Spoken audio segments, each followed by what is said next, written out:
রাস্তার গোড়ার থেকে মাটি কেটে উঠাচ্ছে, এই আমাদের রাস্তা তো থাকবে না, সব গোড়াতে মাটি কেটে রাস্তা দিচ্ছে, রাস্তার সাথে সাথে ভাঙন নিচ্ছে, মাটি কাটতেছে সাথে সাথে ভাঙন নিয়ে রাস্তা ভেঙে পড়ে যাচ্ছে, ঢুসি নেমে যাচ্ছে,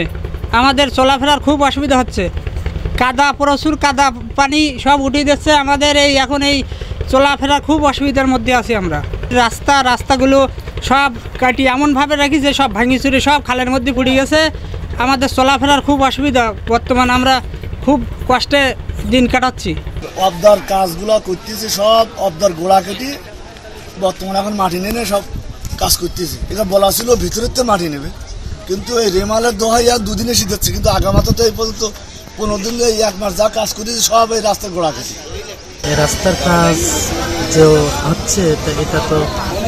আপাতত এই যে রেমাল ঝড় আসার কারণে যে এরা বলছে যে আমরা ঠেকানোর জন্য এইটা দিচ্ছি, তো আমাদের মনে হচ্ছে না যে রেমাল ঝড় আসার কারণে দিচ্ছে, হয়তো ওরা এই কাজটা এইভাবে দিয়ে সম্পন্ন করে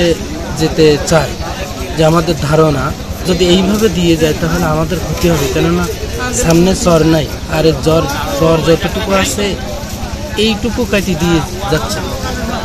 তো এরা যে কী করবে এটা তো আমাদের জানার বাইরে।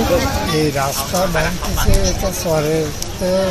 বাইরেতে মাটি নিচ্ছে না, তো মিগুটেতে মাটি নিচ্ছে, রাস্তার গোড়া এতে থাকবে না তো। আর এই যে বাহড়ের যা অবস্থা, এতে বাহড় আসলে পারে মাটি ধুয়ে গেলে আবার রাস্তা জায়গায় চলে যাবে,